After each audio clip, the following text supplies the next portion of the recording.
de Padua, born in the 1300s in Lisbon, Portugal. He is the saint of Portugal, and that statue there was given to us by the Portuguese in 1968 for the World's Fair.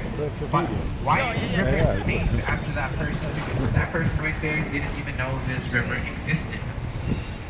The reason this is the San Antonio River is because when the very first Spanish settlers arrived to this river in 1691, they coincidentally arrived on June 13th, 1691.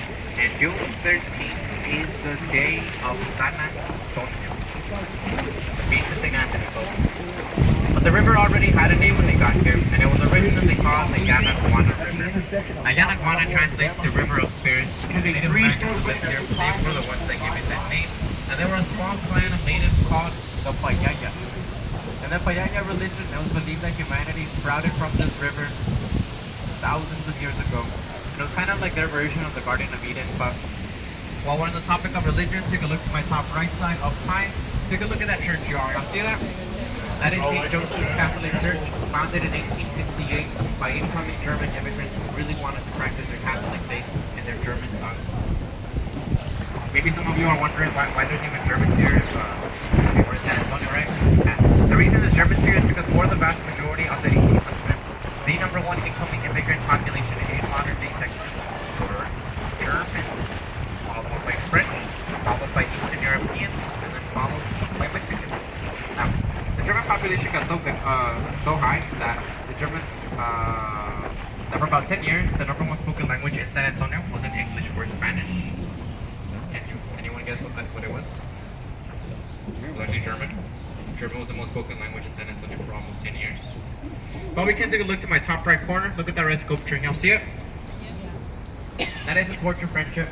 Torch of friendship was given to us by the Mexican government in 2002, and it represents the peace and coexistence between the United States and Mexico, and our cultures, our governments, and our people. Now, if you feel like you didn't get a good picture of the torch, don't worry. We'll get a very good angle in just a bit. But let's go back to the year 1968, because 1968 was a very important year for the city, and that's the year the World Fair came to this town.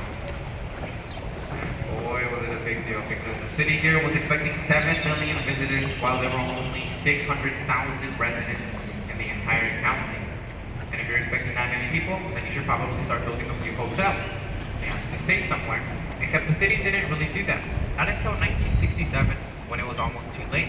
Because in 1967, a gentleman named H.P. Zachary built a 500-room hotel in less than a year right here on the Riverwalk. But how? Before I tell you how, take a look to my top left. There's a really good angle of the torch of sorry, not top left. Right behind me. Behind me up there is a good angle of the torch of friendship if you want to get your pictures. And what I didn't say is that it's supposed to be two hands going like this. So you know. But let's go back to the story of the 500-room hotel. How did they do it? H.P. Zachary, he was the person responsible for the whole project, and he was a very creative person. Because H.P. Zachary decided to build the first 4 floors of the hotel directly on the Riverwalk like any other hotel. But 9 miles south from this exact point, H.P. Zachary owned a factory where he was constructing fully furnished concrete cubes. So just imagine a really big concrete box with an entire hotel room inside it. And so they had TVs, beds, radios, nightstands, they had wallpaper with carpet, and even Bibles on the nightstands next to the beds, which they then transported to the downtown area and started stacking them on top of the first 4 floors that they built on the river, kind of like Lego. So, can anyone guess what hotel I am talking about? Yeah, exactly. Look to my left. Left side will see it. Looking at the Hilton Palacio del Rio, built in a record-breaking 202 working days, which, by the way, is less than 8 months. Now, they built this hotel faster than a human being. Look at the first 4 floors, ladies and gentlemen. First 4 floors, 1, 2, 3, 4. Normal-looking hotel. Look on top of the first 4 floors, and you'll see all the concrete cubes carefully stacked on top of each other. And the original plan was to stack 10 cubes a day with a crane. Guys stacking the cubes started getting really good at it, so they started stacking 32 cubes a day. And they accidentally built that in record-breaking time. looking directly in front of the boat, we're going to look at an area called La Villita. Now, La Villita is basically where this city started. Because in 1722, Spanish soldiers that were stationed at the Alamo lived right here with their families. So think of this as the first neighborhood of the entire city. Fast forward to the mid-1800s, it became a German neighborhood. Fast forward to today, you'll find beautiful art galleries, they have restaurants with local shops, also live music. Also look in front of the boat. In front of us, you'll see an extension of La Villita. And in front of us is the Artisan River Theater, made in 1941 and designed by an architect named Edwin Arneson. Look to my right, look at the stage, because maybe the stage rings a bell to you over here. If it does, that's because that's where Sandra Bullock films her swimsuit scene in the movie Miss Congeniality. If you know, you know.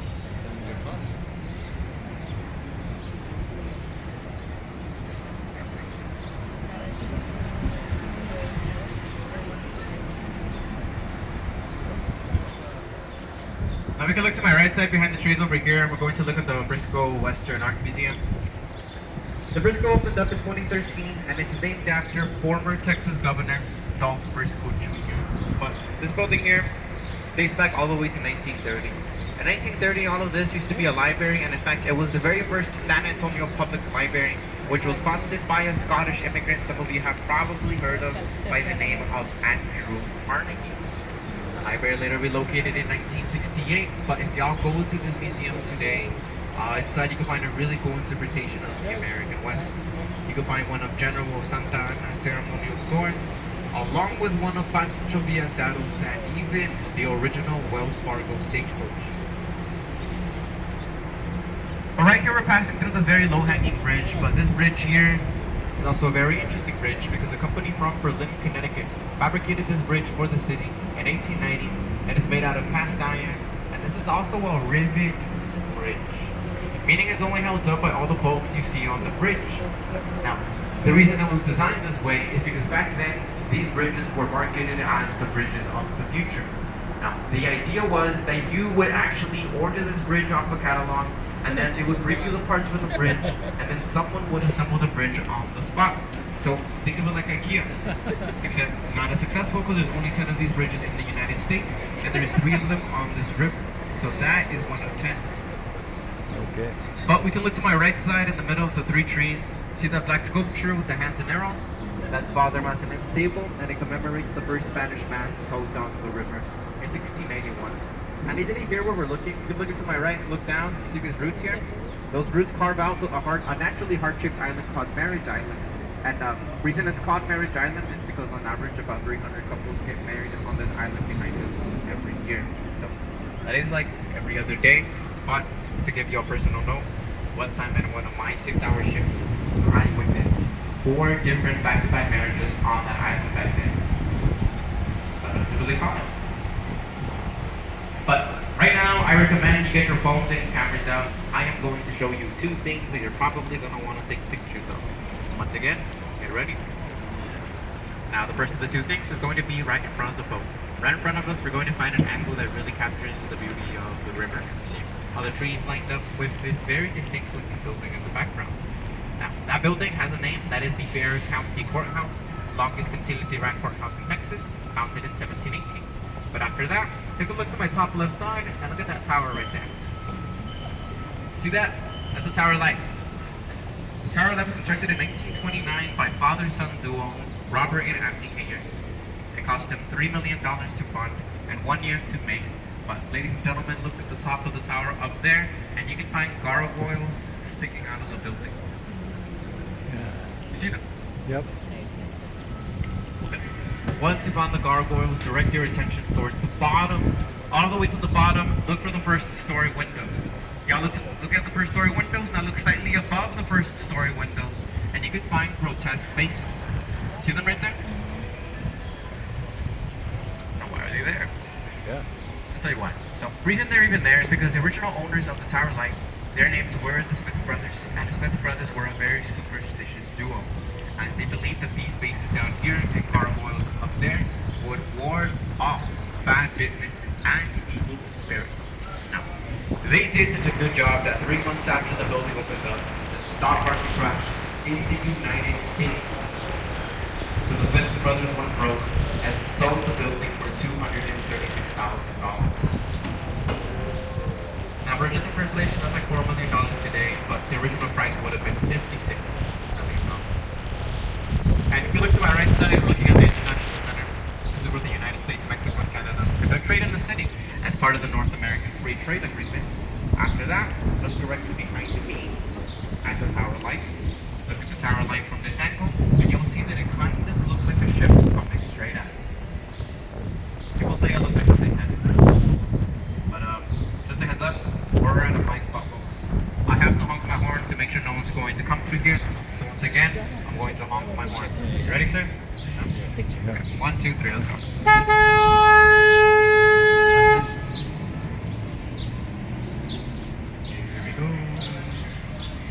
We're going to the right. We're going to the right. We're not going to go to the left, folks. Left is actually very dangerous for us. I'll tell you why. Look, check it out. We go to the left over there. We'll eventually go down a 20-foot drop or a 6-meter drop down Nueva Street Dam.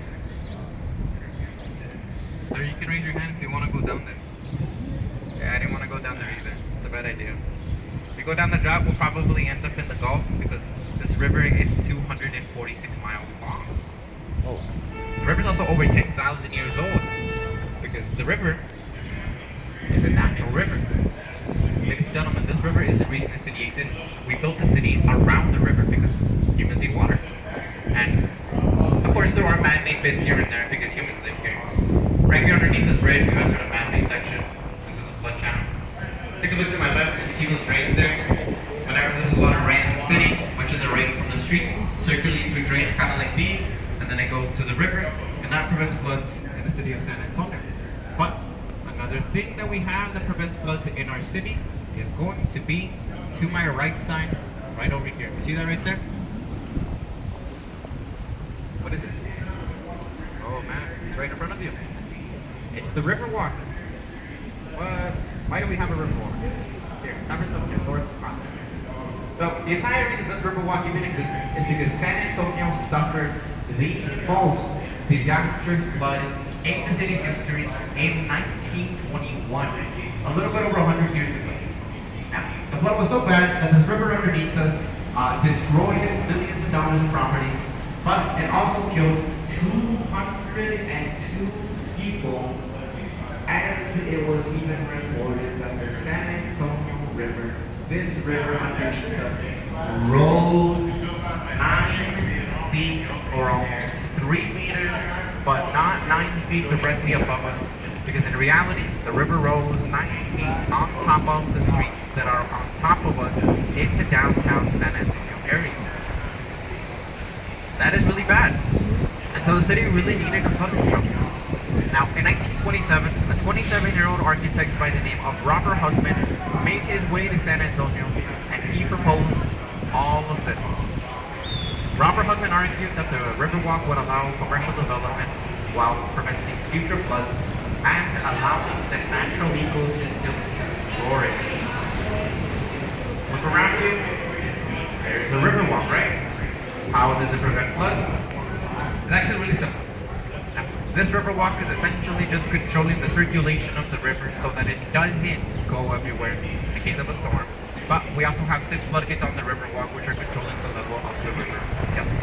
Now, a really good example would be in front of the boat. Look in front of us, we're going to look at a floodgate. This is floodgate number 3, also referred to as the guillotine gate. This gate drops down, preventing excess water from the flood channel that's underneath us, from entering the busier parts of the river, which are right after the gate, not over here where we're at, because this, remember, this is a flood channel. This is supposed to flood. And that's also why there's no businesses directly on the river level over here, because again, this floods. It's not safe to have an establishment directly on the river level over here, because one more time, it floods. But also we can look to my left at this tree.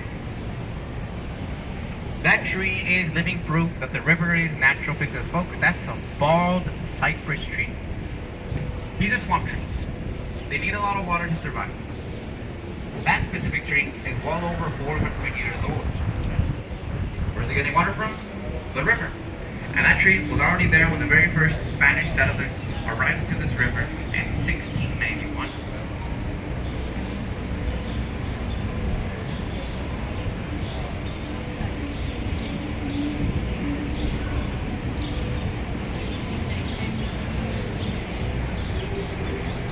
can look to my right side. Take a look at this balcony right here that's close to the ground with all the decorations, all the sombreros, the tassels.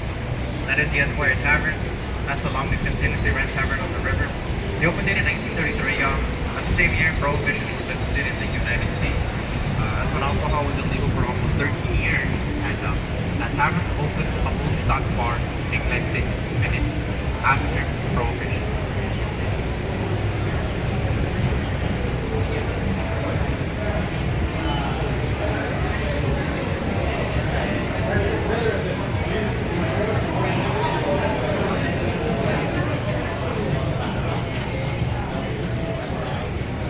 Now we can go ahead and take a look at my top right side, y'all. Top right side, looking at the Aztec Theater. So San Antonio had a theater district. We used to have 6 theaters in total. Now there's only 3 that are surviving. This is one of the 3. Aztec Theater opened up in 1926. Charlie Chaplin performed here one time, but their main thing was showing black and white type of films. Keep looking to my top right side on the 3rd floor, and you can find the Aztec stone goddess. Can you see her?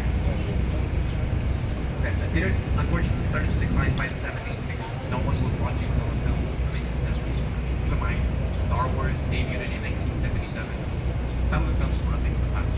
So the theater was restored, renovated, and then registered as a building of historical places. Go to it today, you'll find private controversy. So Snoop Dogg has performed there. So has Ozzy Osbourne. So has Selena. But speaking of Selena, take a look in front of the boat at this bridge because this is the Selena Bridge. Named after the Queen of Tejano music, her name was Selena Quintanilla Perez.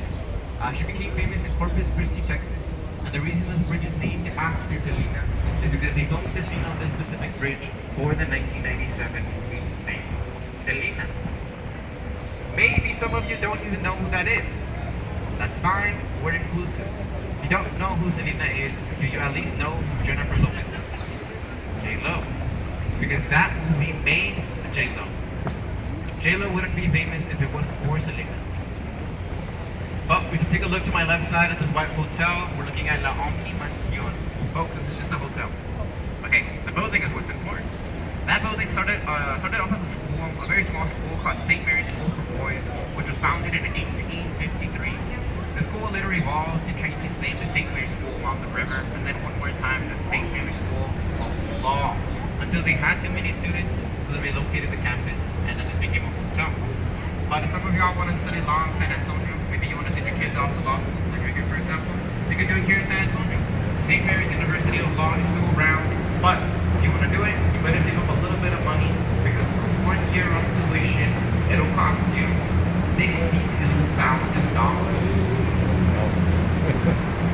Maybe not. Now, take a look to my left side. Left side as high as you can. Left, so all the way up. Looking at the Tower Light. There's Tower Light. Looking at the Former Dix Hospital. Former Dix Hospital opened up in 1930. This is the first hospital in the United States with air conditioning. But it also gave birth to a number of celebrities. Some of them you've probably heard of. So, for example, Carol Burnett was born in that hospital. But Megan Thee Stallion was born in that hospital. And your boat captain was born in there. Now, they closed the hospital in 2019, literally right before the pandemic started. But they're going to make it into apartments. Some of y'all want to live in an old abandoned hospital? There's the first option. So we can look in front of us up high. Look at this white hotel called the Hyatt Regency. It's a hotel. It was built in 1981, 60 stories. But I don't know about y'all, but if I was building a hotel on the Riverwalk in 1981, then I would make it a little bit taller than 60 stories. So, why is this hotel so short? It's actually because of a federal law. On the other side of this building is a war memorial. Can anyone guess what war memorial that could possibly be? I think you got it, man. It's the Alamo. And if the Hyatt Regency was too tall, it would cast a shadow over the Alamo.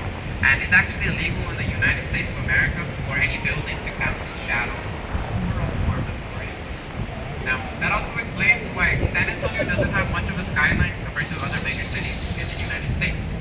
So, as you might imagine, having a war memorial in the middle of your downtown area will complicate things. So, instead of the city growing up or growing out,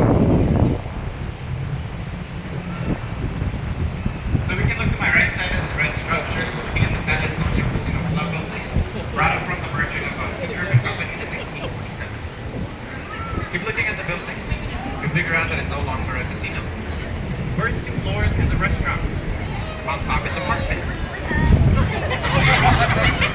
You really can. They're actually super accessible because for one bedroom, one bath, rent will start you off at $600. But there is a waiting list. And that waiting list goes up for more than 4 years.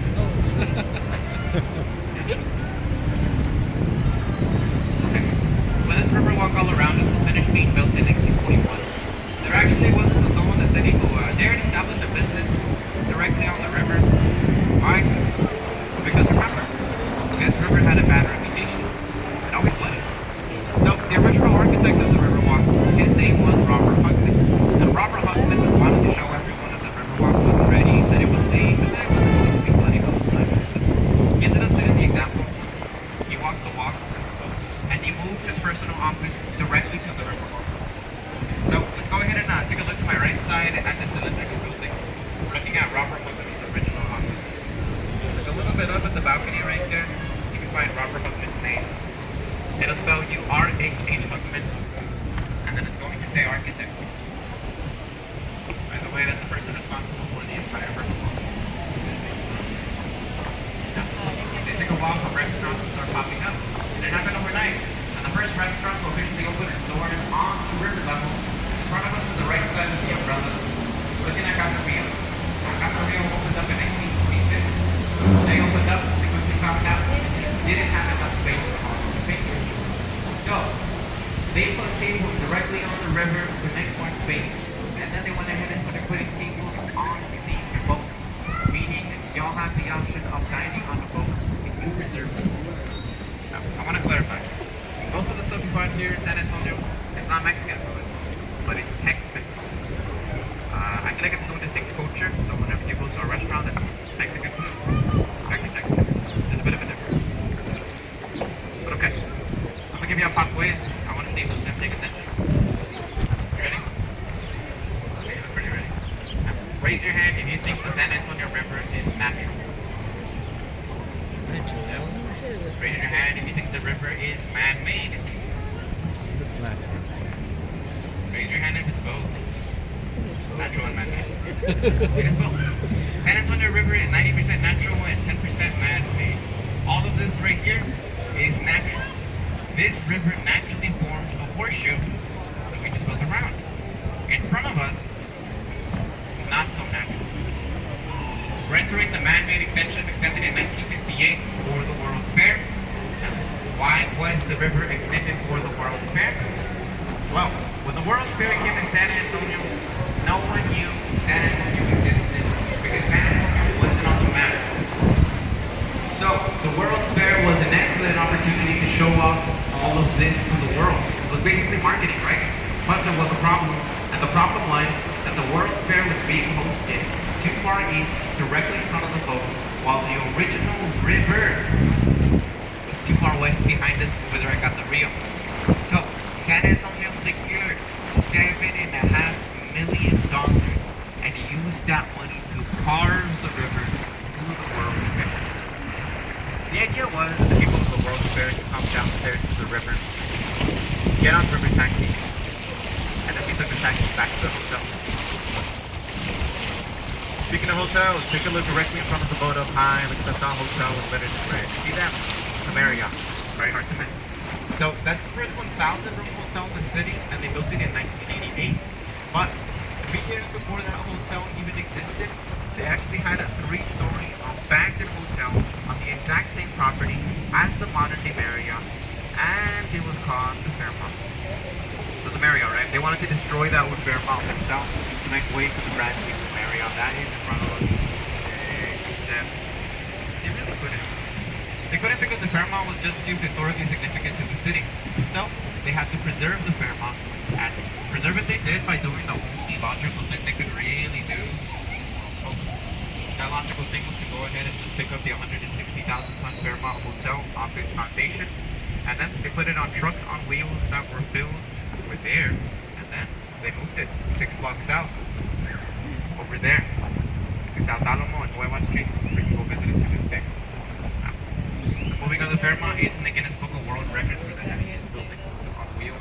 And it's a big deal that many locals came to the river just to set up their chairs just to watch a building move 1 inch every hour. This was a sign. That's what this kid is gonna do. I know that the Take a look sculptor in did front not of us. Look at have this that lady in here. mind. Now, you see the lady? Here's the Watch booth here. this. Now, she's made out of 80 pieces of polished stone, concrete, and marble. I know. And she has a name. Her name is Tzitzitli. Tzitzitli was made by a Mexican artist named Pedro Reyes in 2022. By the way, she's Mexican. And her name, Tzitzitli, it's a Mesoamerican name and it translates to stargazer. She's stargazing.